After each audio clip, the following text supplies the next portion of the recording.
स्थित सभी मूल्यवासी बंधुओं को तहे दिल से अभिवादन। जैसा कि आपके गांव में छोटे से कार्यक्रम का आयोजन किया गया है, इसी तरीके से दुनिया के बहुत सारे देशों में बड़े पैमाने पर कार्यक्रमों का आयोजन किया गया है। लेकिन साथियों, मैं कहना चाहता हूं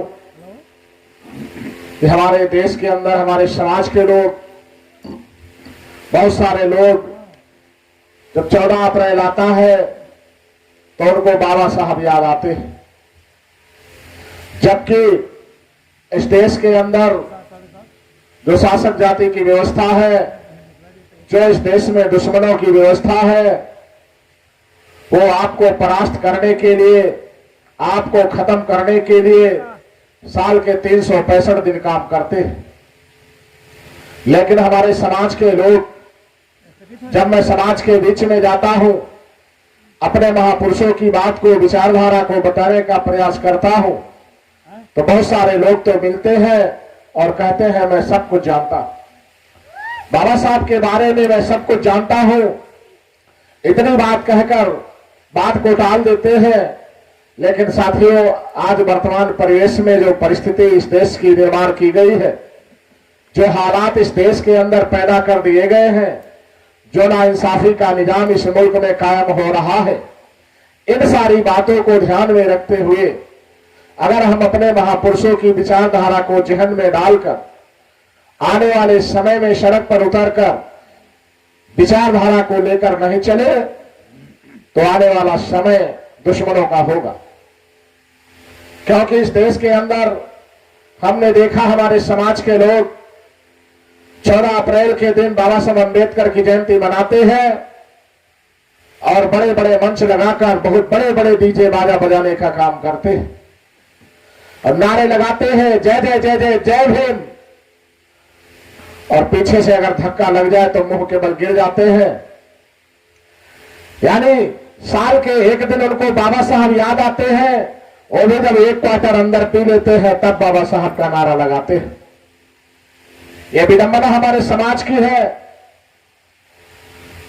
जबकि बाबा साहब अम्बेडकर ने इसका घोर विरोध किया था और बुद्ध ने भी इसका घोर विरोध किया था। तो साथियों, जो बाबा साहब की जयंती मनाने वाले लोग हैं, उनसे मेरी अपील है कि वही लोग बाबा साहब अम्बेडकर की जयंती मनाए जो एक क्वार्टर से दूर रहते हैं। मैं तो कहता हूं कि जो लोग क्वार्टर पीने वाले लोग हैं, उनको कोई अधिकार नहीं बाबा साहब की जयंती मनाने का, उनको कोई अधिकार नहीं बाबा साहब अम्बेडकर की जयंती मनाने का। क्योंकि इस देश के अंदर अगर भयंकर परिस्थिति निर्माण हुई तो शराब की वजह से निर्माण हुई। इस देश के अंदर दयासु संग्राम 1500 वर्षों तक चला, हमारे पुरखे कतई हार नहीं माने। लेकिन लास्ट में इस देश के अंदर कुछ आर्य विदेशी आए और सुरा सुंदरी लाकर हमारे पुरखों को परास्त करने का काम किया। इसीलिए बाबा साहब अम्बेडकर ने 5वें सील, तथागत बुद्ध ने 5वें सील में लिखा था, सुरा मेरे मज मदाद ठाना बेरमड़ी सिक्खा पदम समाध्यामी, यानी कच्ची पक्की शराब और नशीले पदार्थों का सेवन नहीं करें। लेकिन साथियों, आज हमारे समाज की बड़ी विडंबना है, दुश्मन की यह चाल है, जहां पर पिछड़ी जाति, अनुसूचित जनजाति की बस्तियां होती है, वहीं पर शराब ठेका मंजूर किया जाता है, वहीं पर दुकान खुलवाई जाती है, लाइसेंस ब्राह्मण बनिया को दिया जाता है, पैसा ब्राह्मण बनिया की जेब में जाता है और शराब हमारे समाज की जेब में जाती है। ये सारी बातें हम और आप लोगों को समझने की जरूरत है। क्योंकि इस देश के अंदर अगर हम जिंदा है तो संविधान की बदौलत जिंदा है। अगर इस देश में हम जिंदा है तो संविधान की बदौलत जिंदा है। अगर संविधान आपका खत्म हो गया तो आप लोग भी खत्म हो जाएंगे। क्योंकि दुश्मनों ने इस देश के अंदर प्लान बनाया हुआ है, अभी 2025 में आपके बाप के संविधान को खत्म करना चाहता है और इस देश में मनु का संविधान लागू करेगा। और जब संविधान हमारे बाप का इस देश में नहीं लागू था तो हमारे पुरखे नंगे बदन रहते थे, लंगोटी बांधकर जिंदगी बिताना पड़ता था। हमारे देश की महिलाओं को साड़ी पहनने का अधिकार नहीं हुआ करता था, लंगोटी बांध कर रहना पड़ता था, उनको वस्त्र ढकने का अधिकार भी नहीं हुआ करता था। ऐसी घटना इतिहास में मिलती है। नगेला नाम की महिला केरल की थी। उसने देखा बड़ी जाति के लोग रास्ते में आ रहे थे, उसने अपने स्तन को कपड़े से ढक लिया तो बड़ी जाति के लोगों ने उसकी पिटाई कर दिया और पिटाई करके कहा तुम्हें टैक्स देना होगा, तुमने कपड़े क्यों पहन लिया, सीने पर कपड़े क्यों ढक लिया, तुम्हें इसकी जो है टैक्स देना होगा। उस समय जो परिस्थिति थी हमारे समाज की, उस महिला के घर में खाने के लिए दाना नहीं था, खाने की स्थिति नहीं थी, एक खुराक भोजन की परिस्थिति स्थिति नहीं थी उस महिला के। वो कर कैसे चुकाती, वो घर के अंदर गई और हंसिया लेकर आई, अपने स्तन को हंसिया से काट दिया और दुश्मनों के सामने रख दिया, जमीन पर गिरी और तड़पती हुई मर गई। समाज के शुभचिंतकों ने देखा, व्यवस्था के प्रतिकूल आवाज उठाने का काम किया और बाबा साहब अम्बेडकर जैसे हजारों हजार महापुरुष इस समाज की लड़ाई लड़कर हमारी महिलाओं को साड़ी पहनने का अधिकार दिलाया। आज हमको कपड़े पहनने का अधिकार मिला, सड़क पर चलने का अधिकार मिला, अच्छे मकान में रहने का अधिकार मिला, तो बाबा साहब अम्बेडकर की बदौलत। लेकिन साथियों, इस देश के अंदर जो ऊंच नीच और छुआछूत की व्यवस्था दुश्मनों ने निर्माण किया, उसने इस देश में समानता को खत्म किया, अनुसूचित जाति को पिछड़ी जाति से दूर कर दिया। क्योंकि इस देश के अंदर जो ये आंदोलन चला, एक कतई अनुसूचित जाति का आंदोलन नहीं है। कबीर साहब अनुसूचित जाति के नहीं थे, बुद्धा अनुसूचित जाति के नहीं थे, ज्योतिबा फूले पिछड़ी जाति से थे, पेरियार रामास्वामी नायकर पिछड़ी जाति से थे, नरेश सिंह यादव पिछड़ी जाति से थे, साहू जी महाराज पिछड़ी जाति से थे, ये सारे के सारे महापुरुष पिछड़ी जाति से थे। लेकिन आज बताया जाता है ये चमारों का आंदोलन है। ज्योतिबा फूले ने गुलामगिरी लिखा, साहू जी महाराज ने साहित्य लिखा, हमारे पिछड़ी जाति के पुरखों ने, नरेश सिंह यादव ने जो साहित्य लिखा, उस साहित्य को समाज में दुश्मनों ने कहा ये दलितों का साहित्य है, ये दलितों का साहित्य है और दलितों का साहित्य है और ये दलितों की विचारधारा है और ये दलितों का काम है, इसलिए पिछड़े जाति के लोगों से दूरी बनाने का काम किया। ये साथियों, आप लोगों से अपील है, पिछड़ी जाति के लोगों से मेरी अपील है कि आपको ये समझना होगा, ये बाबा साहब की, अम्बेडकर की जयंती आप नहीं मना रहे हैं, आप साहू जी और पेरियार की जयंती मना रहे हैं।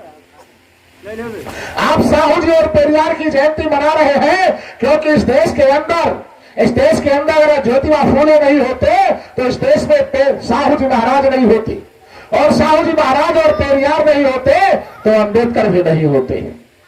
ये सारी बातें आप लोगों को समझ में आनी चाहिए। और जो इस देश के अंदर हम लोग बताने का प्रयास कर रहे हैं कि इस देश के अंदर जो परिस्थिति दुश्मन निर्माण कर रहा है, वो 2025 में आपके बाप के संविधान को खत्म कर रहा है, और जब आपके बाप के संविधान को खत्म करेगा तो मनु का संविधान लागू होगा, और जब मनु का संविधान लागू होगा तो वही स्थिति निर्माण होगी। आपको मकान में रहने का अधिकार खत्म हो जाएगा, आपको सड़क पर चलने का अधिकार खत्म हो जाएगा, और बाबा का बुलडोजर चलेगा, आपकी हवेलियां गिरा दी जाएंगे। और जो बड़े लंबे किसान हैं, उनको खेती पर बहुत गुरूर है, उन किसानों से मैं बताना चाहता हूं 2025 में मनु का संविधान लागू होते ही खतौनी से आपका नाम खत्म हो जाएगा। आपकी जमीन में 30,000 मल्टीनेशनल कंपनियां आकर लग जाएंगे, आपका वही रहेगा, आप दूर से देखोगे खेत हमारा है, पर रखने का अधिकार आपका खत्म हो जाएगा। यानी संपत्ति भी चली जाएगी, शिक्षा भी चली गई, हथियार रखने का अधिकार भी खत्म हो गया और नौकरी भी खत्म हो जाएगी। इस देश में कुछ नहीं बचने वाला है, आपकी संपत्ति चली जाएगी। अगर संपत्ति नहीं बचेगी तो आपकी आने वाली पीढ़ी भी खत्म हो जाएगी। तो इसलिए आपको क्या करना होगा, अगर अपनी पीढ़ी को बचाना चाहते हो, अपनी संपत्ति को बचाना चाहते हो, तो आपको सड़क पर उतरकर आंदोलन करना होगा। सड़क पर उतरकर कहां पर जाओगे, आपको प्लेटफॉर्म दिया गया है। बाम सेठ ने इस देश के अंदर 80-90 संगठन बनाकर रखा हुआ है और वो 80-90 संगठन बड़े पैमाने पर आंदोलन कर रहे हैं। अभी पिछड़ी जाति की गिनती कराने के लिए हम लोग 18 तारीख को रैली कर रहे हैं जिले पर। उसके बाद 25 तारीख को 25 मई को पूरा भारत बंद करने का ऐलान किया हुआ है। पूरे देश के अंदर बड़े पैमाने पर यह कार्यक्रम हम लोग लगा रहे हैं। आप लोग हमारे संगठन के साथ आइए और कंधे से कंधा मिलाकर साथ सहयोग समर्थन करिए, तभी आप लोगों की समस्या से निदान मिल सकता है। अगर आप लोग हमारा साथ देते हैं तो 2024 में सेमीफाइनल की जंग हम लोग बोलेंगे और सेमीफाइनल करने के बाद आने वाले समय में आप लोगों को इस देश का हुक्मरान बनाएंगे। अगर आप लोग ऐसा नहीं करते हो तो आने वाले 2025 के बाद मिट जाओगे, आपकी पीढ़ी मिट जाएगी, आपकी संपत्ति खत्म हो जाएगी, ना तो इस मंच आप उनको लगाने का अधिकार मिलेगा, ना बाबा साहब की जयंती आप मना पाओगे, ना हमको यहाँ बोलने के लिए बुला पाओगे। ऐसी परिस्थिति दुश्मन निर्माण कर रहा है, तो इसके लिए आपको सड़क पर उतरना पड़ेगा। समस्या आपकी है, अटल बिहारी समाधान नहीं हो सकता। बुखार आपको है तो दवाई आपको खाना पड़ेगा। इसलिए आप लोगों को बाबा साहब अम्बेडकर की सच्ची श्रद्धांजलि तभी होगी, बाबा साहब अम्बेडकर की सच्ची जयंती तभी आपकी होगी कि आप लोग आने वाले समय में दुश्मनों की व्यवस्था का विरोध करोगे, बुद्ध फुले साहू अम्बेडकर की विचारधारा को जहन में प्रभावित करोगे, तभी आपका कल्याण होने वाला है। आप लोगों ने हमारी बात को ध्यानपूर्वक सुना है, इसके लिए बहुत बहुत आप लोगों को धन्यवाद, आभार। जय मूल निवासी, जय भारत।